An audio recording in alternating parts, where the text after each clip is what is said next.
안녕하세요, 안목입니다. 바울서신서 매일 묵상 34일째인 오늘부터 이틀 동안 빌립보서를 읽게 됩니다. 이제 남은 서신서들은 히브리서를 제외하고 가장 적게는 한 장 혹은 많게는 6장이기에 조금 더 빠르게 진행되는 것 같은 그런 느낌이 드실지도 모르겠습니다. 그러나 하루에 한 장 혹은 2장이니까 포기하지 마시고 차근차근 꾸준히 읽어가시면 될 것 같습니다. 우리 사자성어 중에 수적천석이라는 표현이 있습니다. 물방울이 돌을 뚫는다는 이 표현은 꾸준한 작은 노력이 시간이 지나면 큰 결과를 가져온다는 뜻입니다.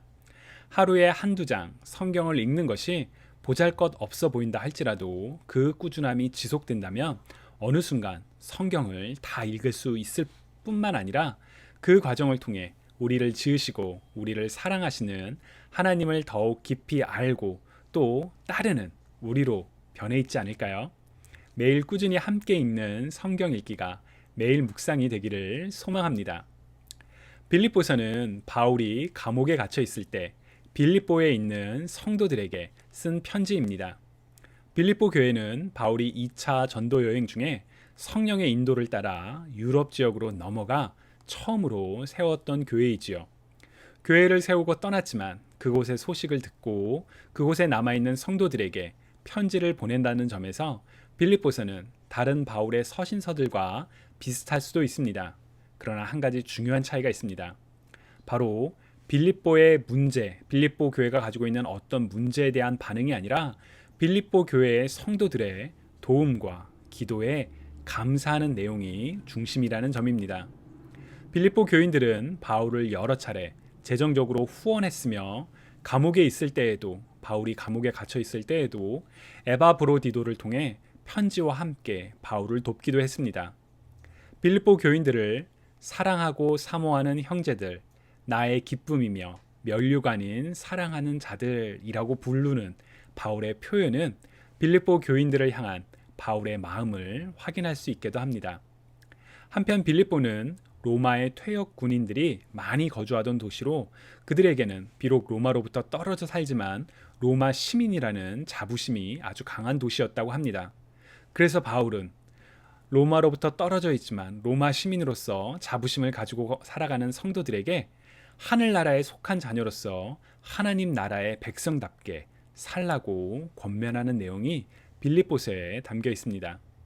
무엇보다 빌립보서에는 그리스도를 닮으라는 권면이 그리고 바로 그 권면을 통해 그리스도가 누구이시며 어떠한 일을 행하셨는지를 간결하면서도 분명하게 아주 강력하게 표현이 되고 있지요.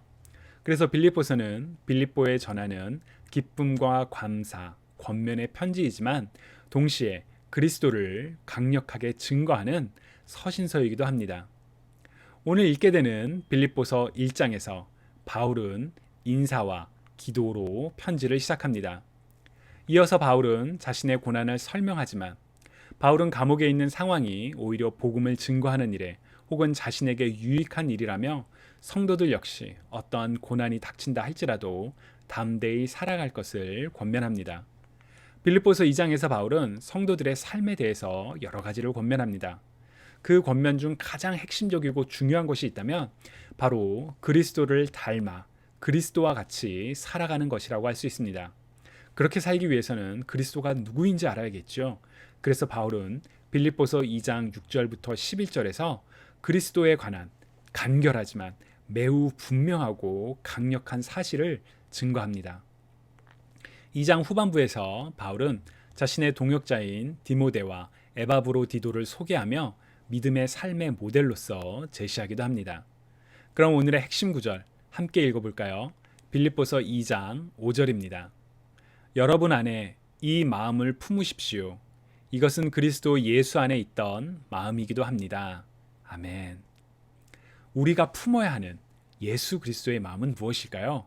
바로 이어지는 6절부터 등장을 합니다. 그는 본래 하나님의 본체셨으나 하나님과 동등됨을 기득권으로 여기지 않으셨습니다.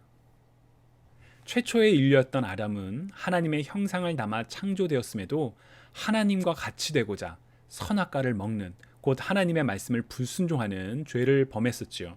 그러나 마지막 아담인 예수 그리스도는 하나님과 본체셨으나 오히려 인간의 모습으로 종의 형체로 이 땅에 오사 죽기까지 복종하사 십자가에 달려 우리 모두를 향한 구원을 완성하셨습니다.